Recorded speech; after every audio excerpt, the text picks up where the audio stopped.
অন্নপূর্ণা ভান্ডারের এটা part 2 video. চলুন কথা না বাড়িয়ে পার্ট 2 ভিডিওতে কী আছে আমি চলে আসবো। 2 নম্বর সদস্য সঙ্গীতা সরকার।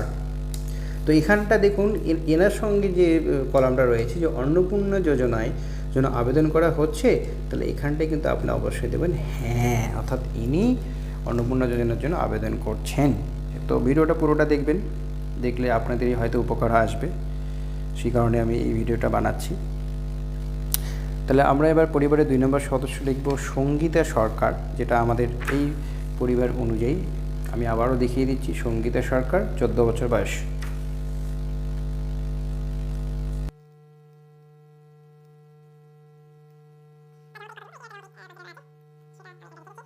সদস্য সংখ্যা যার যার যেভাবে জন্ম তারিখ হবে সেইভাবে দেবেন, এটা কপি পেস্ট করার দরকার নেই। তার লিঙ্গ কি, সেও ফিমেল, সেটাও লিখবেন। দেখুন এখানটাও কিন্তু বলা আছে যে অন্নপূর্ণা যোজনার জন্য কি আবেদন করা হচ্ছে। দেখুন এখানটা কিন্তু হ্যাঁ অপশন আছে, না অপশনটা কিন্তু নেই। তাহলে আপনার এখানটা ছেড়ে দেবেন, কিচ্ছু করবেন না, অর্থাৎ কিচ্ছু এখানে করবেন না, আপনার এরকমই ছেড়ে দেবেন। এরপরে আমরা পরের পৃষ্ঠায় চলে যাব। আমাদের 3 নম্বর সদস্য নাম্বারগুলো কিন্তু মনে রাখতে হবে। 3 নম্বর সদস্য আমি অঙ্কুশ সরকারকে দিয়েছিলাম। আচ্ছা, পরিবারের প্রধানের সঙ্গে সম্পর্ক তার আগেরটা রয়েছিল, এখানে পরিবারের প্রধান বাবা ছিল, তাহলে এখানটা আমরা কি লিখব, ডটার লিখব।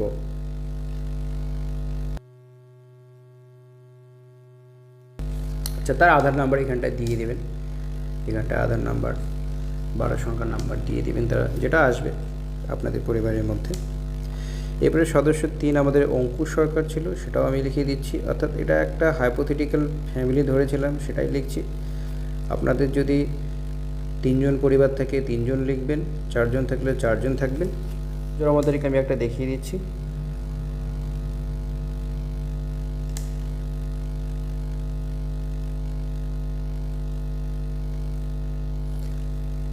অঙ্কুশ, এটা মেল হবে। এবারে পরিবারের প্রধানের সঙ্গে সম্পর্ক অবশ্যই বাবা ক্ষেত্রে, তাহলে হ্যাঁ এখানে তাহলে দিয়ে দেবেন সন। পরের সদস্য ছিলেন সদস্য নম্বর 4 অর্পণ সরকার। তো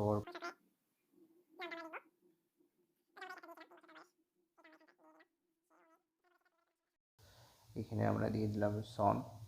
দেখুন এইখানে যে কলামটা ছিল যে তার আধার নাম্বারটা নট অ্যাপ্লিকেবল হবে, এখানে বলে দিয়েছিল যে সেখানটায় 5 বছরের বয়স কম হলে পরে এনে দিতে, সেখানে দিয়ে দিলাম। তো এই সদস্যটা আর হবে না, কারণ এই পরিবারে মোট 5 জন সদস্য, তো এইটা আমাদের ফাঁকা থেকে গেল, হেড অফ দ্য ফ্যামিলিকে বাদ দিলে।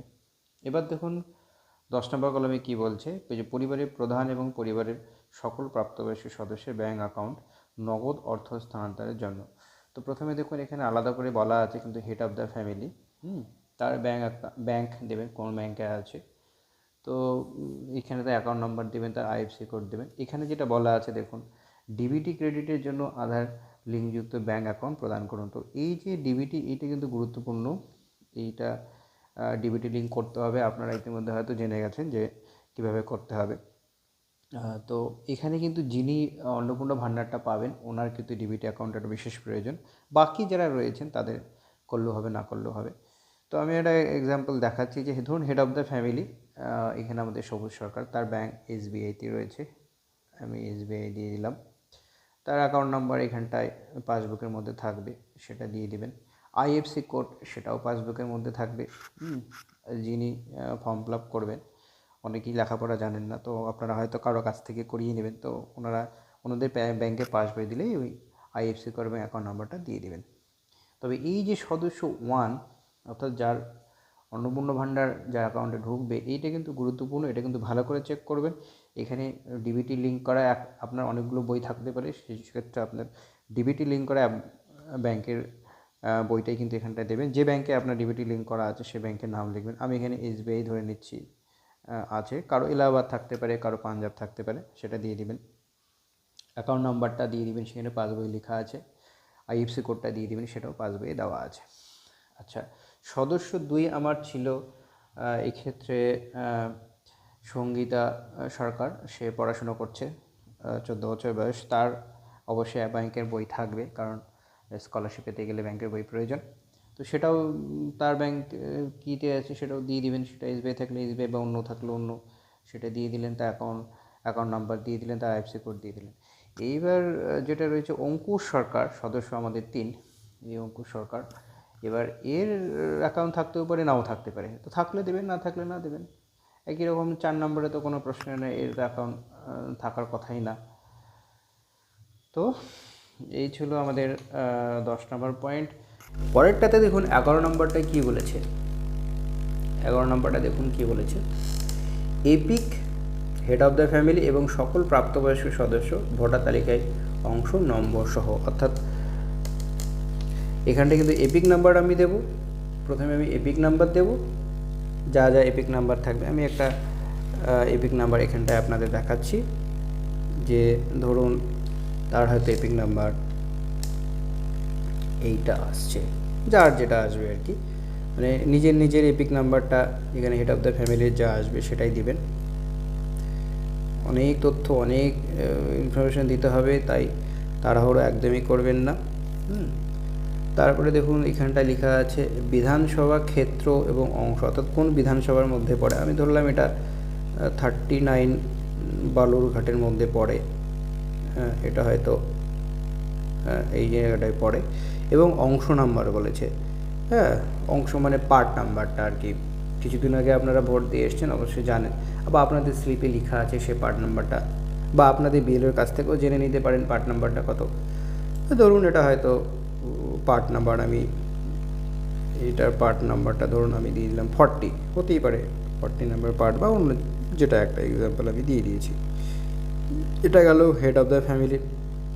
এরপরে দেখুন এখানটায় লেখা আছে সদস্য 1, তার এপিক নাম্বার একই রকম, তার এপিক নাম্বার এখানটা ছোট্ট করে দিয়ে দিবেন। বিধানসভা ক্ষেত্র এবং অংশ নাম্বারটা একই রকম, যেহেতু এটা একটাই ফ্যামিলি, তাদের এই বিধানসভা এবং পার্ট নাম্বারটা একই হবে, সবার ক্ষেত্রেই তাই হবে।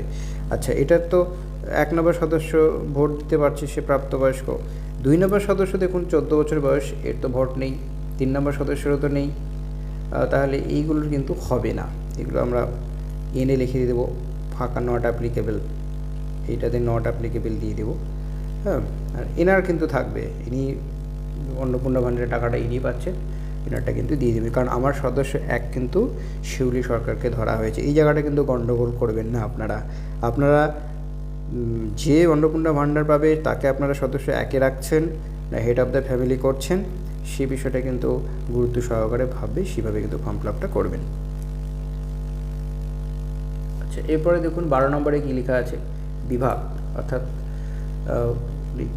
জেনারেল কাস্টের মধ্যে পড়ছেন, তপশিলি জাতির মধ্যে পড়ছেন, বা অন্য কিছু। তো এখানটা কিন্তু দেখুন দেখা আছে, তো ধরে নিচ্ছি যে এই ফ্যামিলিটা তপশিলি জাতির মধ্যে পড়ছে, তাই এখানটা দাগ দেবো। এখানটা দেখুন লেখা আছে প্রযোজ্য শংসাপত্র, যেমন জাতিগত, আর্থিকভাবে দুর্বল মানে ইডাব্লিউএস শংসাপত্র, ক্রিমিলিয়ার শংসাপত্র মানে ওবিসির ক্ষেত্রে ইত্যাদি। অবশ্যই এই যে এটা কিন্তু আপনারা দিচ্ছেন এই তথ্যগুলো, এটা কিন্তু সহায়ক আপনাদের কপি দিতে হবে, অর্থাৎ আপনার তপশিলি জাতির সার্টিফিকেটের কিন্তু কপি কিন্তু অবশ্যই চাইবে। যা যা তথ্য আপনারা দেবেন সেই কিন্তু একটা করে ডকুমেন্ট আপনাদেরকে দিতে হবে। এ পর্যন্ত গেল। এরপরে আমরা রেশন কার্ড, খাদ্য ভর্তুকি, এইটাতে চলে যাব, খ নম্বরে চলে। দেখুন এখানটায় কী লেখা আছে, প্রথমে দেখুন এখানটায় বলা হয়েছে যে আপনার কি ডিজিটাল রেশন কার্ড আছে। এখন তো ম্যাক্সিমাম লোকেরই ডিজিটাল রেশন কার্ড, মানে প্রায় 100%ই বুঝি, তাহলে হ্যাঁ থাকলে হ্যাঁ, না থাকলে না, এখানে হ্যাঁ করে দেবো, এই পরিবারটার আছে। এবার বলেছে যদি হ্যাঁ হয় তবে কার্ডের ধরন উল্লেখ করুন, অর্থাৎ কোন কোয়ালিটি কার্ড।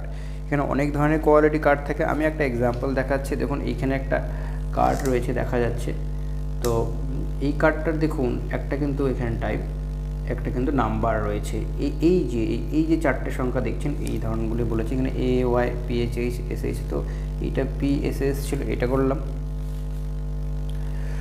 পরিবারটি রেশন দোকান থেকে মাসিক রেশন তুলছে কি না, অবশ্যই হ্যাঁ হলে হ্যাঁ করবেন, না হলে না করবেন, কারণ ওনার কাছে রেকর্ড থাকবে, হ্যাঁ করবেন। এটা গেল। এরপরে দেখুন লেখা আছে সম্পদ সম্পর্কে, এই জায়গাটায় দেখুন এই ছোট্ট করে গ বলে সম্পদ সম্পর্কে আপনাদের তথ্য জানতে চাওয়া হয়েছে, কী কী সম্পদ আপনাদের রয়েছে। প্রথমে দেখুন লেখা আছে বাড়ির ধরন 1 নম্বরে। আপনার বাড়িতে কি 3 বা তার বেশি পাকা ঘর আছে? আচ্ছা, এখানটা একটা কথা আপনাদেরকে বলে রাখি, অনেকের বাড়িতে পাকা ঘর আছে, অনেকেই এর আগে হয়তো লক্ষ্মীর ভাণ্ডার পেয়েছেন, হয়তো ভাবছেন যে আমি দিলে হয়তো আমার নামটা বাদ যাবে, এমন কোনো ব্যাপার নেই। আপনারা সবসময় চেষ্টা করবেন সঠিক এবং সম্পূর্ণ সত্য তথ্য দেওয়ার, কারণ এখানটায় কিন্তু ভুল বা মিথ্যে তথ্য দিলে তাদের কাছে সেই ইনফরমেশনটা চলে যাবে, কারণ এইটা অবশ্যই যাচাই হবে আরেকবার। তো সেই জন্য আপনারা চেষ্টা করুন সবসময় সত্য এবং সঠিক তথ্য দেওয়ার। তারপরেও যদি পেলেন না পেলেন সেটা পরের বিষয় হলো, তো আপনারা চেষ্টা করবেন সবসময় সঠিক তথ্য দেওয়ার। তো যাদের বাড়িতে 3 বা তার বেশি পাকা ঘর আছে, অর্থাৎ মিনিমাম 3টে থাকতে হবে অথবা তার বেশি, যদি হয় হ্যাঁ। এবার অনেকের হতে পারে যে 2টো পাকা মালিকানা, পারিবারিক জমি মালিকানা মানে আপনারা যে জমিতে বসবাস করছেন সেইটা, অথবা আপনাদের অন্য কোথাও কোনো জায়গা আছে কি না সেরকম বিষয়ে যেখানে জানতে চাওয়া হয়েছে। তো এখানে দেখুন লেখা আছে যে রেজিস্ট্রেশন নথি, মিউটেশন কপি এবং আরওআর হালনাগাদের তারিখ সহ সর্বশেষ জমি রেকর্ডের কপি, অর্থাৎ এই যে তথ্যগুলো জানতে চাওয়া হয়েছে, তো এইগুলো আপনাদের যে মুহুরিরা রয়েছেন আপনাদের পাড়াতে বা যারা রেজিস্ট্রেশন করেন ওনাদেরকে বললে পরে এই আরওআরের তথ্যগুলো ওনারা ভালো বলতে পারবেন, এবং আপনাদের কাছে অবশ্যই জমির দলিল রয়েছেন, পুরাতন কাগজপত্র রয়েছেন, সেখানে আপনার তথ্যগুলো পাবেন, এবং সেগুলো আপনারা হয়তো বুঝতে পারবেন না যে কোন তথ্যটা আমরা দেবো এখানটায়। তো সেটা কিন্তু কপি একটা আপনাদেরকে দিতে হবে, এটা ওনাদের কাছ থেকে জেনে নিয়ে ওনারা ভালো বলতে পারবেন, জেনে নিয়ে কিন্তু একটা কপি আপনারা দেবেন। তো এখানে হ্যাঁ হলে হ্যাঁ, মানে আপনাদের যদি জায়গাটা আপনাদের নামে থাকে তাহলে হ্যাঁ বলবেন, না হলে না। মানে এরকম হতে পারে যে ধরুন বাবার নামে জায়গাটা আছে, বাবা মারা গেছেন, তার 3 ভাই বা 2 ভাই রয়েছে, তারা আলাদা আলাদা থাকে কিন্তু একই জায়গাতেই 3টে বাড়ি হয়তো রয়েছে। তো সেক্ষেত্রে তো আপনাদের মালিকানা তো নেই, মানে আপনার বংশসূত্রে মালিকানা পাবেন কিন্তু আপনারা তো তখনও পাননি। তো এই জায়গাটা কিন্তু একটু কনফিউশন হয়ে গেল, মানে তাহলে আপনারা হ্যাঁ করবেন কি না করবেন, কারণ আপনি যখন রেজিস্ট্রেশন তথ্য দিতে যাবেন সেখানটায় কিন্তু আপনার কিন্তু নাম পাবে না জায়গাতে, মানে সেখানটায় কিন্তু আপনার দাদুর নামে জায়গাটা রয়েছে। তো এই বিষয়টা কিন্তু আপনারা একটু ভালো করে ভেবে, বা এই মুহুরি দিয়ে কথা বললাম এনাদের সঙ্গে কথা বলে কিন্তু এই বিষয়টা আপনারা সঠিকটা আগেই জিনিসটাকে যাচাই করে নেবেন, তারপরে কিন্তু ফর্ম ফিল আপটা করবেন। আচ্ছা, এটা গেল পারিবারিক মালিকানা। আমি এখানটায় হ্যাঁ করে দিলাম, এনাদের নিজেদের নামে জায়গা রয়েছে, রেকর্ড রয়েছে, হ্যাঁ করে দিলাম। পরিবারের সকল সদস্যের মোট জমির পরিমাণ এখানে দেখুন শতকে লেখা আছে। এবার এখানে কত শতক সেটা দিতে হবে, অনেকের অনেক বেশি শতক থাকতে পারে। রেজিস্ট্রেশন নথি, সর্বশেষ আরওআর নথি এবং জমির নথি এটাও দিতে হবে বলেছে। হ্যাঁ, তো এখানটায় দিয়ে দেবেন। এখানে শতকে প্রথমে জমিটা দিবেন, তারপরে এটার কপিটা আপনাকে দিতেই হবে। আচ্ছা, এরপরে দেখুন 4 নম্বরটা কী বলেছে। 4 নম্বরটা বলেছে যানবাহন। আপনার পরিবারের কোনো সদস্য কি অবাণিজ্যিক মোটরচালিত 4 চাকার গাড়ি আছে? অবাণিজ্যিক মোটরচালিত 4 চাকার গাড়ি মানে বাড়িতে ব্যবহারের জন্য কোনো 4 চাকা গাড়ি রয়েছে কিনা, অথবা অনেকের বাড়িতে থাকে। তো যদি হ্যাঁ হয়, এখানে ম্যাক্সিমাম বাড়িতেই থাকবে না, গরিব মানুষরাই অ্যাপ্লিকেশন করছেন, হয়তো খুব অল্প সংখ্যক বাড়িতে থাকতে পারে, তারা হ্যাঁ করবেন, যাদের থাকবে না তারা না করবেন। এখানে কিন্তু ভুল তথ্য একদমই নেবেন না, কারণ ওনারা জানতে পারবেন, তাহলে কিন্তু আপনারা ভুল তথ্য দেওয়ার কারণে নামটা বাদ হয়ে যেতে পারে। তো কী গাড়ি রয়েছে তার সেটাও উল্লেখ করেছে এখানটায়, গাড়ি, জিপ, ট্রাক্টর অন্তর্ভুক্ত করুন যদি হ্যাঁ হয়, মডেল, অর্থাৎ এখানে সমস্ত কিছু দিতে হবে, কী গাড়ি থাকবে সেটা দিতে হবে এবং গাড়ি মডেল দিতে হবে। কটা রয়েছে সেই সংখ্যাটা এখানে উল্লেখ করতে বলেছে, 1টা না 2টো না 3টি না কী রয়েছে, গাড়ির রেজিস্ট্রেশন নাম্বারগুলো কিন্তু জানতে চাওয়া হয়েছে। আচ্ছা, এরপরে 5 নম্বরটা আসবো আমরা, সম্পদের 5 নম্বরে পরিবার ভিত্তিক সদস্যদের স্বাস্থ্য বিমা, অর্থাৎ কী কী স্বাস্থ্য বিমা রয়েছে। এখানে দেখুন প্রথমেই রয়েছে যে না, অর্থাৎ আপনাদের হয়তো কেউ স্বাস্থ্যসাথীর মধ্যেও পড়েন না বা অন্য কোনো স্বাস্থ্য বিমাও নেই, তো তাহলে এটাতে না করে দেবেন। এবার বেশিরভাগ এখানে যদি আপনি এখানে লেখা আছে দেখুন, যদি হ্যাঁ হয় তবে সরকারি বা বেসরকারি বিমার অঙ্ক এবং প্রিমিয়ামের বিবরণ উল্লেখ করুন।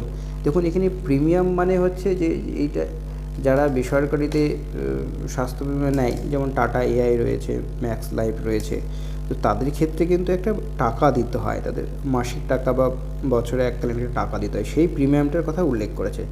এবার সরকারি যারা রয়েছেন তাদের ক্ষেত্রেও কিন্তু একটা প্রিমিয়াম দিতে হয়। WB হেলথ স্কিম রয়েছে, তাদেরকেও একটা মিনিমাম প্রিমিয়াম দিতে হয়। তো যারা এরকম চাকরি করেন পরিবারে তো রয়েছেন তারা তো সেটা দিয়ে দেবেন, কিন্তু যারা এর আওতায় পড়ছেন না, অর্থাৎ মানে কোনো নিজস্ব কোনো হেলথ স্কিম নেই, তাদের ক্ষেত্রে মনে হচ্ছে এইটা নাই হবে।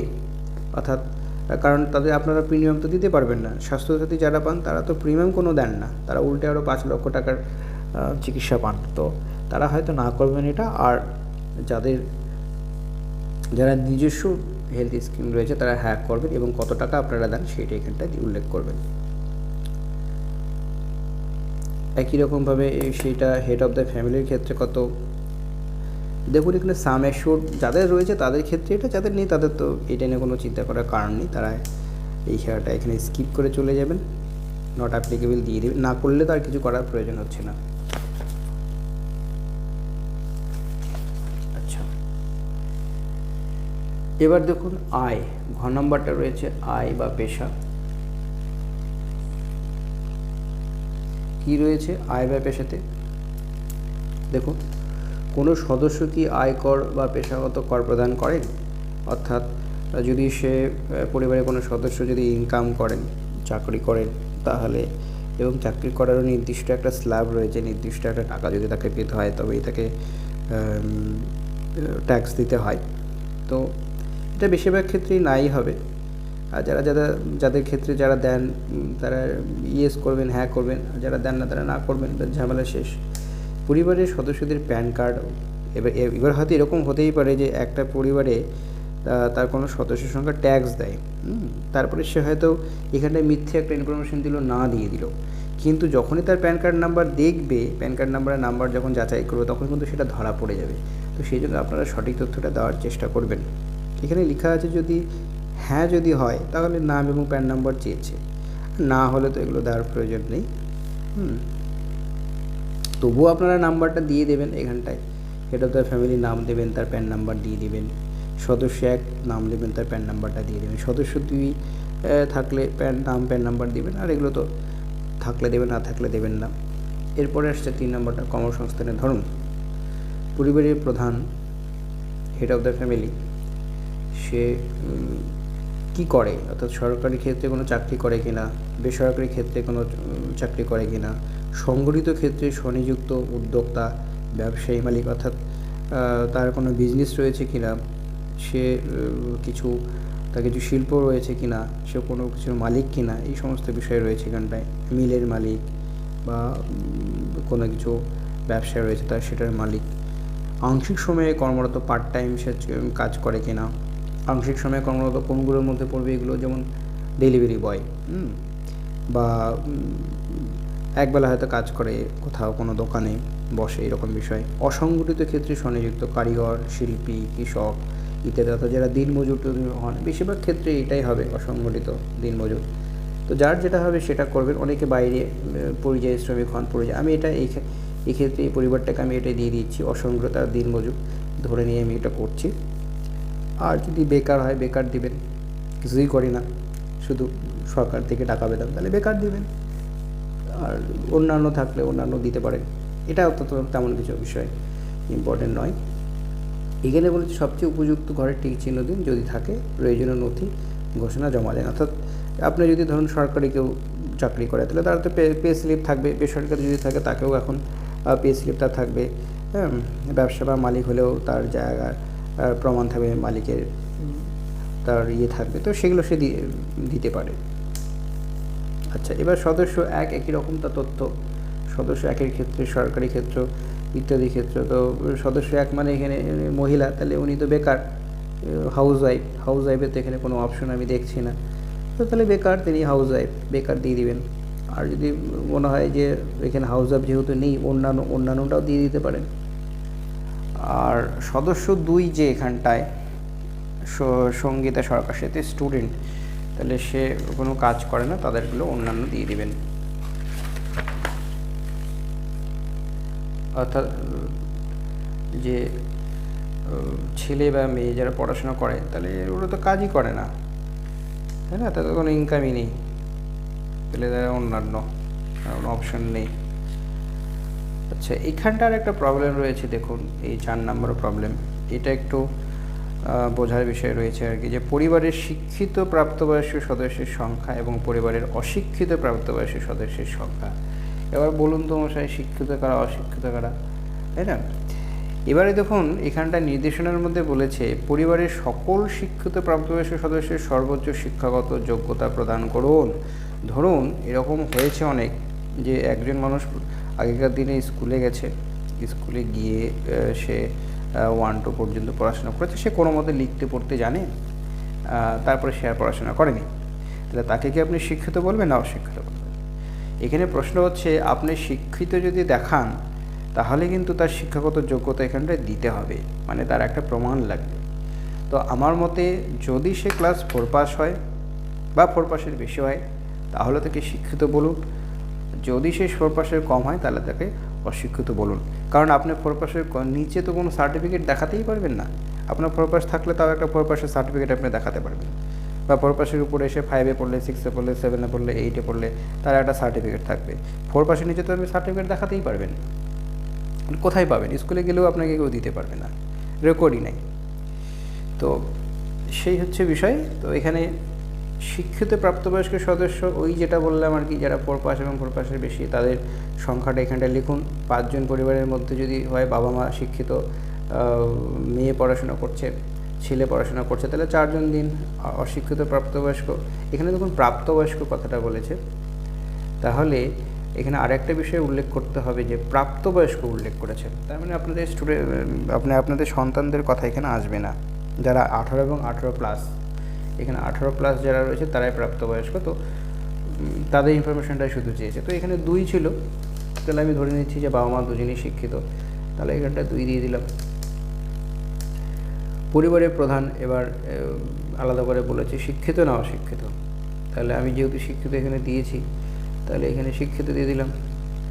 সর্বোচ্চ শিক্ষাগত যোগ্যতা, ধরুন সে ক্লাস 5 পর্যন্ত পড়াশোনা করেছে, তাহলে এখানে লিখুন ক্লাস 5, তাহলে এখানে লিখুন ক্লাস 5। 1 নম্বর সদস্য শিক্ষিত অশিক্ষিত, আমি এটাকে শিক্ষিত বলে দিচ্ছি, সেও শিক্ষিত।